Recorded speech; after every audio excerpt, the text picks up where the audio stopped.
Hello student. आज हम standard fourth में थर्ड लेसन है किरमिट की गेंद।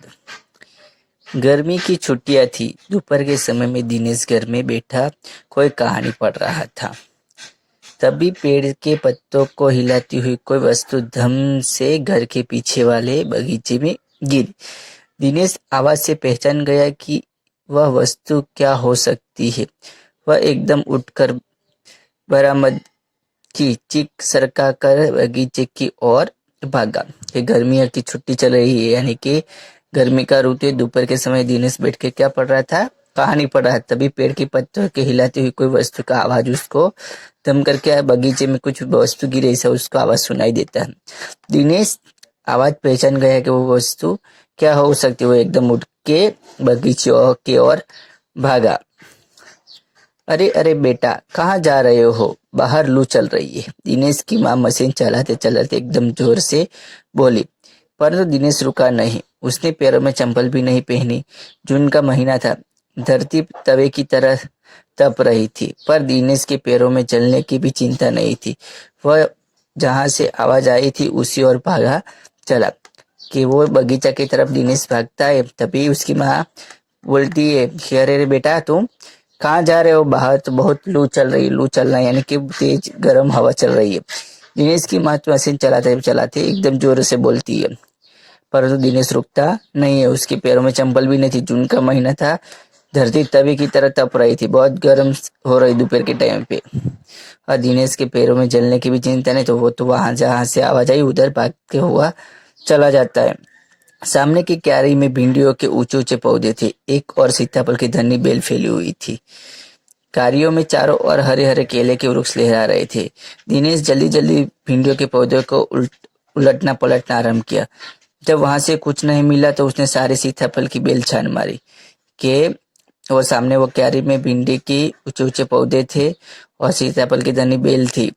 क्यारियों के चारों और हरे हरे केले के वृक्ष लहरा रहे थे। दिनेश जल्दी जल्दी जाके भिंडियों के पौधों को उल्टना पुल्टना उधर खोजता है। उसके बाद उधर नहीं मिला तो सीताफल की बेल की छान ली। बराबर बराबर में ही घुसे ने गड्ढे बना रखे थे। ढूंढते ढूंढते जब उसकी निगाह उधर गई तो देखा कि एक गड्ढे के ऊपर एक बिल्कुल नई चमचमाती किरकच की गेंद पड़ी है। के वहां पे बड़े बड़े देखा गड्ढे बना के दिए रखे हैं। ढूंढते ढूंढते जब उसकी निगाह उधर एक नई चमचमाती क्रिकेट की गेंद पे क्रिकेट की गेंद पे पड़ती है। दिनेश के हाथ बढ़ाकर गेंद उठा ली। लगता है जैसे किसी ने आज ही बाजार में खरीदा है। तो दिनेश उसको गेंद को उठा लेता है। लगता है कि आज ही किसी ने बाजार में से एक गेंद को खरीदी है। उलट पुलट कर देखा, परंतु कुछ भी समझ नहीं आया।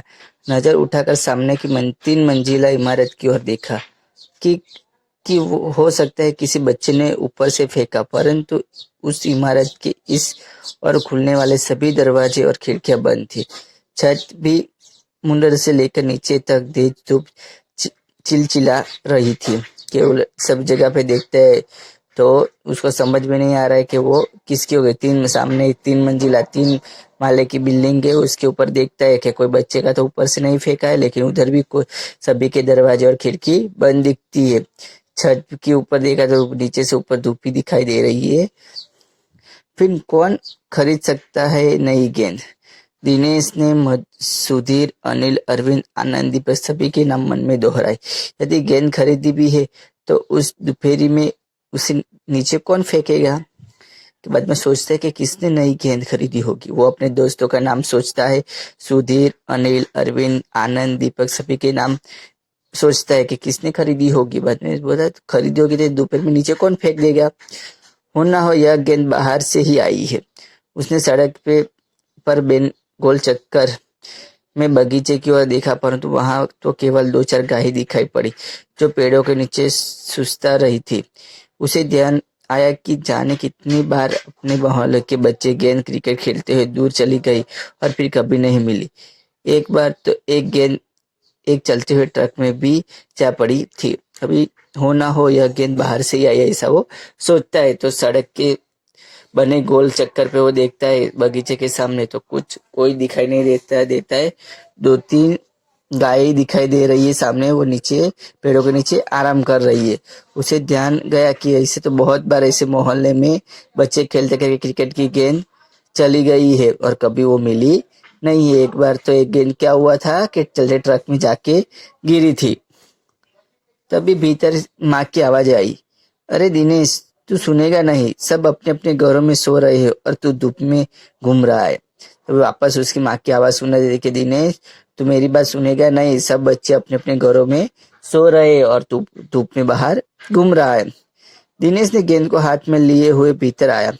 ठंडे फर्श पे बिछी चटाई पर वो लेट गया और सोचने लगा, भले ही यह गेंद मोहल्ले में से किसी की न हो, परंतु ईमानदारी इसी में है कि एक बार सबसे पूछ लिया जाए। कि दिनेश ने गेंद को हाथ में उठाए हुए घर में चला जाता है और ठंडे फर्श पे चटाई बिछा के लेट सो जाता है और बाद में सोचता है कि भले यह गेंद मोहल्ले में किसी की न हो, परंतु एक बार सभी को पूछना ही पड़ेगा। उसमें गर्मी की छुट्टी थी। बच्चों को खेलने की सुविधा के ध्यान में रखते हुए एक क्लब बनाया गया था। उस क्लब में सभी बच्चों के लिए बल्ले थे और गेंद खरीदने के लिए आपस में क्लब में चंदा देकर पैसे इकट्ठा कर लेते थे। ये गर्मियों की छुट्टी में बच्चों के खेलने के लिए एक क्लब बनाया गया था और उसमें सभी बच्चों के बल्ले, बैट थे और गेंद खरीदने के लिए सब लोग मिलकर चंदा इकट्ठा करते थे और बाद में गेंद लाते थे। शाम को सारे बच्चे इकट्ठा हुए। दिनेश ने सभी को पूछा, अगर तुम में से किसी की गेंद खो गई हो तो यह गेंद की पहचान बताकर गेंद मुझसे ले सकते हो। शाम को सब बच्चे खेलने के लिए इकट्ठा होता है तो दिनेश सभी को पूछता है कि मुझे एक गेंद मिली हुई है, अगर किसी की खो गई हो तो अपनी गेंद की पहचान बताकर आप लोग मुझसे ये गेंद ले सकते हो। तभी अनिल बोला, गेंद तो मेरी खो गई है। कब खो गई थी तेरी गेंद? यही कोई 4 महीने पहले। तो वह गेंद तेरी नहीं है, दिनेश ने कहा। कि तभी अनिल फटाफट बोलता है, यह गेंद तो मेरी खो गई थी। तब बोलता है कि कभी तेरी गेंद खोई है? तो बोला 4 महीने पहले। तो बाद में दिनेश बोलता है, तो ये तेरी गेंद हो सकती नहीं है, फिर वह मेरी होगी। सूद ने तुरंत उसका अधिकार जमाते कहा। वह कैसे? दिनेश ने पूछा। तू मुझे गेंद दिखा दे, मैं निशानी बता देता हूँ। वाह, यह कैसे हो सकता है? दिनेश बोला, गेंद दिखाकर निशानी बताना कौन सा कठिन है, बिना देखे बता दे तो मैं जानूं।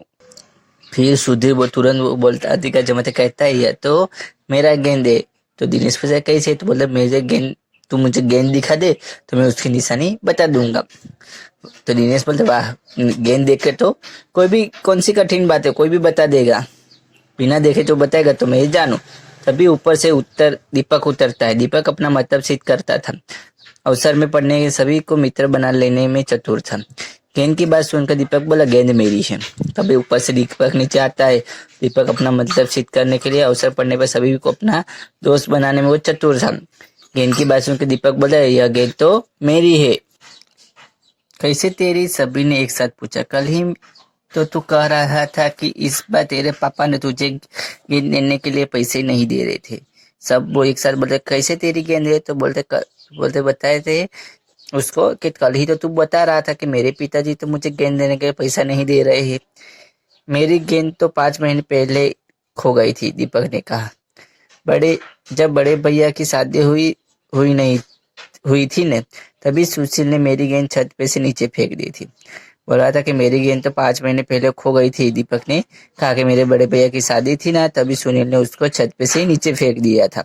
दिनेश अच्छी तरह जानता था कि यह गेंद दीपक की नहीं है। दीपक की गेंद 5 महीने पहले खोई थी और यह कभी भी नहीं हो सकता कि गेंद 5-6 महीने में पड़ी और उसमें एक दाग का मिट्टी का दाग भी न लगी।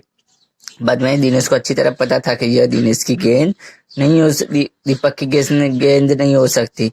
दीपक की 5 महीने पहले खो गई थी और छत पे से उसको फेंक दिया। 5 महीने अभी बगीचे में पड़ी है और एक भी मिट्टी का दाग ऐसा हो सकता नहीं था। दीपक ने कहा, मैं कुछ नहीं जानता, गेंद मेरी है, वो मेरी है और सिर्फ मेरी ही है। दीपक हट जाता है कि यह गेंद तो मेरी है, मैं कुछ जानूंगा नहीं, सिर्फ वो गेंद मेरी ही है। अरे जाजा, बड़ा आया गेंद वाला, क्या सबूत है कि यही गेंद नीचे फेंकी थी? अनिल ने पूछा। बाद में अनिल बोलता है दीपक को, अरे अरे बढ़ाया गेंद वाला, तेरे पास क्या सबूत है कि यह गेंद तेरी है? दीपक ने कहा, हाँ सबूत तो है, मुझे गेंद दिखा दे, मैं फौरन बता दूंगा। दीपक कहता, मेरे पास सबूत है, तू मुझे अपनी गेंद बता तो मैं तुझे फौरन बता देता हूँ। दिनेश ने देखा कि झगड़ा बढ़ रहा है। गेंद हथियाने के लिए दीपक सुधीर और अनिल को सहारा ले रहा है। दिनेश देखता है कि झगड़ा बढ़ रहा है और गेंद हथियाने के लिए दीपक सुधीर और सुनील का सहारा ले रहा है। वह जानता था कि यदि गेंद दीपक के पास चली गई तो ये तीनों मिलकर खेलेंगे। दीपक दिनेश जानता था कि जो दीपक के पास गेंद चली जाएगी तो ये तीनों मिलके खेलेंगे। कौन कौन? दीपक, सुधीर और सुनील। अच्छा, मैं गेंद ला रहा हूँ, परंतु जब तक पक्का सबूत नहीं मिलेगा मैं किसी को दूंगा नहीं, दिनेश ने कहा। दिनेश कहता कि ठीक है, मैं गेंद लेके आ रहा हूँ, लेकिन जब तक पक्का सबूत नहीं मिलेगा तब तक मैं ये गेंद किसी को दूंगा नहीं। गेंद आ गई। दीपक उसे देखते ही बोला, यह मेरी है, यही मेरी गेंद है, यह लाल रंग का निशान मेरी गेंद का था। गेंद जैसे आते दीपक पर देखते बोला, यह गेंद मेरी है, गेंद मेरी है, लाल रंग का निशान है वो मेरी गेंद पे था। वाह, सभी गेंदों पे ऐसे निशान होते हैं, अनिल ने दिनेश का साथ देते हुए कहा। अभी अनिल दिनेश का साथ देते कहते कि सभी गेंदों का रंग कैसे ऐसे निशान तो होते ही है। दीपक ने फिर जोर लगाया, मैं अपने पापा को से कहलवा सकता हूँ कि गेंद मेरी है। दीपक बोलते, मैं मेरे पापा को भी बोला सकता हूँ, मेरे पापा भी बोल सकते कि यह गेंद मेरी है। अरे जाजा, ऐसे तो मैं अपने बड़े भाई से कहलवा सकता हूँ कि गेंद दिनेश की है, अनिल ने कहा। अनिल कहता है, तो मैं भी अपने बड़े भाई से कहलवा सकता हूँ कि यह गेंद दिनेश की है। कुछ भी हो, गेंद मेरी है, दीपक ने उसी धरती पर मारते हुए कहा। धरती पर टप्पा पड़ते ही मेरी गेंद में ऐसी ही आवाज आती है। बाद में वो दीपक क्या करता है, जमीन पे नीचे गेंद डालता है, टप्पा खाता है, तो कहता है कि मेरी गेंद का टप्पा ऐसा ही आवाज देती थी। मेरे साथ बाजार चल, दुकान में जितनी गेंद है सभी के टप्पे की आवाज ऐसी होगी। अनिल ने फिर उसकी बात काट ली। बाद में अनिल फिर से उसकी बात काटते हुए बोला कि चल तू मेरे साथ बाजार में, कि सभी की आवाज तो ऐसी, जितनी भी बाजार में गेंद मिलती टप्पा खाते सबकी आवाज ऐसी ही होती है, ऐसा अनिल कहता है। अच्छी बात है, तो मैं उस सड़क पे फेंक दूंगा, देखो कैसे आज खेलेगा खेलेगा। दीपक ने जैसे जैसे गेंद को सड़क पर फेंकने के लिए हाथ उठाया कि अनिल ने और दिनेश ने उसे पकड़ लिया। अब दीपक ने रुआस होते हुए अपना अंतिम हथियार आजमाया। बोला, यह तो गेंद मुझे दे दो, नहीं तो मैं उसके पैसे सुनील से लूंगा। बाद में अच्छी बात है, मैं सड़क पे फेंक दूंगा तो कोई भी खेल पाएगा नहीं। ऐसा दीपक जैसे वो सड़क पे फेंकने के लिए गेंद उठाता है तो अनिल और दिनेश उसके हाथ पकड़ लेते हैं। और बाद में दीपक अंतिम प्रयास आजमाता है कि तुम मुझे गेंद नहीं दोगे तो उसके पैसे मैं सुनील से लूंगा। अब तो सुनील, दीपक और सुधीर का झुंड मजबूत होने लगा था। तीनों का ही कहना था कि दीपक की गेंद है और उससे ही मिलनी चाहिए। अभी दीपक और सुनील और सुधीर तीनों एकजुट होकर बोलते हैं कि इसकी गेंद है और गेंद उसको ही मिलनी चाहिए।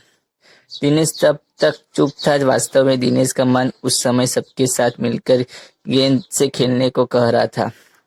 बोला, चुप भी रहो, झगड़ा बाद में करेंगे, अपने अपने बदले लाओ और पहले खेल लेते। दिनेश तब तक चुप था। वास्तव में दिनेश का मन उस समय उसे गेंद के साथ खेलने का था। तो बोलते कि सब चुप हो जाओ, झगड़ा। दिनेश बोलता है सब चुप हो जाओ। वास्तव में उसका मन तो वो गेंद से खेलने के लिए था। बोलते कि सब चुप हो जाओ, झगड़ा बंद करो और बल्ले अपने अपने बल्ले लेके आओ, अपन पहले उससे खेलते हैं। 5 मिनट के भीतर ही खेल आरंभ हो गया। दिनेश बल्लेबाजी कर रहा था, तभी अच्छा 2-4 बारी खेला था कि एक चमकदार नई गेंद एकदम जोर से उछली और दरवाजा पार कर सड़क के जाते हुए एक स्कूटर पे बनी सामान रखने की जालीदार टोकरी में जा गिरी। स्कूटर वाला को शायद पता भी नहीं चला। तेजी से चलते हुए स्कूटर के साथ गेंद भी चली गई। कि 5 मिनट में खेल आरंभ हो जाता है और बल्लेबाजी 2-4 बार बॉल खेलता है। दिनेश चमकदार गेंद से मारता है, जोर से उछल के वो सड़क पे जाते एक स्कूटर की सामान रखने की जाली में, वो टोकरी में जाके वो गेंद गिर जाती है। स्कूटर वाले को पता भी नहीं चला कि उसकी स्कूटर पे गेंद आके गिरी है और वो गेंद के साथ ही चला जाता है। बच्चे पहले तो चिल्लाते स्कूटर के पीछे भागे, परंतु जल्दी ही सब रुक गए। वे समझ गए थे कि स्कूटर के पीछे भागना बेकार है। एक पल के लिए सभी ने एक दूसरे की ओर देखा और फिर ठहाका मार के हंस पड़े कि सब लोग बच्चे पहले तो स्कूटर पे चिल्लाते हैं, भागते हैं, लेकिन बाद में तुरंत रुक जाके पता है कि वो स्कूटर के पीछे भागना बेकार है, पकड़ पाएंगे ही नहीं। बाद में एक दूसरे की ओर देखते हैं और सब हंसने लगते हैं जोर जोर से। यानी कि अपनी चीजें वो अपने पास ही रहेगी और अपना जो नहीं होगा वो हमें चला ही जाएगा। इस लेसन को किसने लिखा है? शांता कुमारी जैन ने। बराबर। Thank you.